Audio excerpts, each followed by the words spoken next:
Hi, my name is April Kirkwood. Welcome to Life with Love. Let it happen. Today we're talking about how to get over a breakup. I know he did you wrong. He's a scoundrel. He cheated, he lied, he destroyed every ounce of faith you had in the entire concept of commitment, relationships, monogamy, trust, honor, respect. Psh, on the floor. That's where it landed. It's happened to everybody. It's part of, I think, being a human.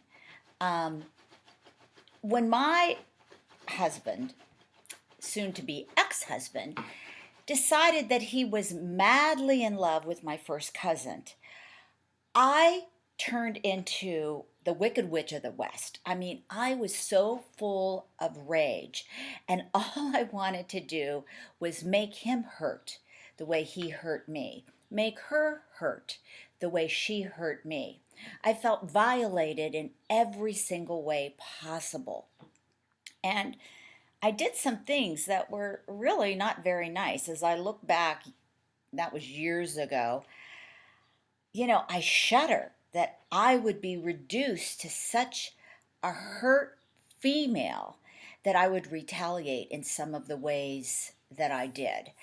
But the outcome of that is what I want to share with you, and then how I found my way back to love. The outcome was pure disaster. I embarrassed my father, my family. None of them knew what to do about it. They are much more conservative. They wanted to sweep it under the rug and just let me go on. Uh, I can't speak for them, but I know I hurt them. I hurt myself. I hurt my integrity. I have to live with every single thing I said and did. And most importantly, I hurt my children. Uh, the ink was barely dry on the divorce papers, and he's making plans right up the street to have this wedding. And of course, when all of this was so close knit, my kids were pushed in the background for many reasons other than the children. The children suffered. I'm here to tell you, although you want to be that woman that gets back, that wrecks his car, messes with his cell phone, and probably you can come up with a lot worse when you are in the throes of having your heart shot up and stabbed in a million pieces. You can't eat, you can't sleep, you can't think, you blame yourself. Then you start pleading with them, please come back, yada, yada, yada. We've all been there. Um, I want to talk about how I came back to living my life fully with love, and you can too. Um, let's just close our eyes and take 3 relaxing breaths at your own pace. Anxiety is the #1 issue in America right now.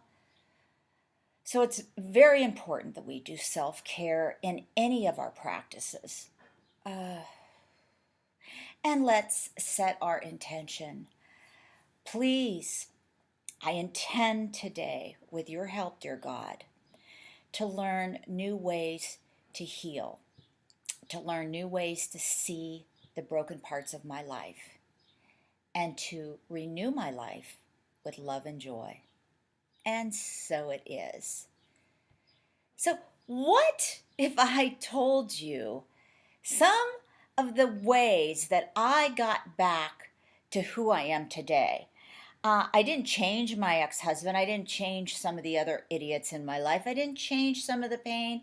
Some of them I had closure with, some of them I did not. But I found my way back through changing my perception and getting more information about perhaps what life is truly for. And I'm going to share those with you. I also do counseling and coaching and groups and public speaking. And I believe that the world is in such pain right now. This can extend not only to um, the men in our lives or the women in our lives who have broken us in pieces, but to all areas. The terrible boss that pushed you out of the office, the co-worker who was competitive and not a team player, the children who you gave everything to and they turn around and do exactly opposite, and you still can't figure out what's going on. Or worse yet, those people who have passed away and left so many unanswered questions. It's very important that we remove all this resonance and this leftover negative energy, because if we don't, you will just get more of it. Like attracts like, energy attracts energy. If you keep yourself in that place of sadness, pain, sorrow, tomorrow will be based on what you did today. More sorrow, more sadness, more anxiety, more depression. It's hard to pick yourself up, but let's go back. Getting over that no good SOB. These are the things that I'd like you to discuss with yourself. You know, oh, nobody, an exclamation for whatever you've done, wherever you've been, and whatever you're thinking. One thing I'd like to tell you is I truly believe there is a reason for every person that comes into our life. I also believe in reincarnation. I also believe that we carry energies from past lives. I also believe in karma. I also believe that these relationships have been beautifully set up to teach us lessons about love. Love is everything. Love is the cornerstone of everything we do. We wouldn't even be here without love. We wouldn't have been born without love. We wouldn't have the energy to get up and take care of our little ones, our grandchildren, our dogs, our jobs, if we didn't have some sort of love for ourselves.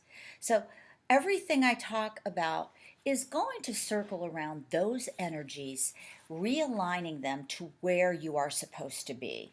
A beautiful soul taking the journey back to earth in a pre-planned way that you and I could not even imagine creating. I mean, it's so perfect that I'm so grateful when I see things unfold that I didn't understand years later, and I'm like, oh, I get it. And I know there's a lot more I don't understand when I get to the heavens or the heavenlies, and I talk to my God and my angels and my guides and my family, and my tribe.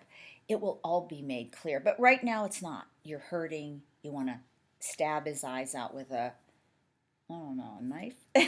Fork? Fork would hurt more. I want you to enlarge what part you may play in this, what part he plays. I don't believe most people come into the world wanting to hurt somebody else. The journey is a mess sometimes. We make poor decisions. I want you to remember also that you're human and he's human, and mistakes are part of the game of life. I want you right now, wherever he is, whatever he's doing, I want you to mentally give him permission to be free from all this pain, all the sorrow, all the guilt, all the hurt. Pray for him. Visualize him. Let him go. Put a beautiful light around him. If you have to, cut the strings between the imaginary strings that bind you together.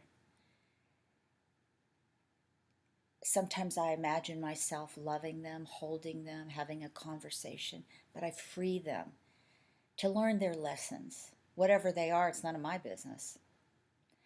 Also, I want you to give yourself permission to be free as well, to grow from this, to learn from this, to be better from this. I can give him and myself permission to be free. I can give him and myself permission to be free. One more time. I can give him permission, as well as myself, to be free. And so it is. I hope you'll join me on aprilkirkwood.com or reach out to me and my team, April, of course, at gmail.com. Until we meet again, live with love. Let it happen. We're going to make it. You and I.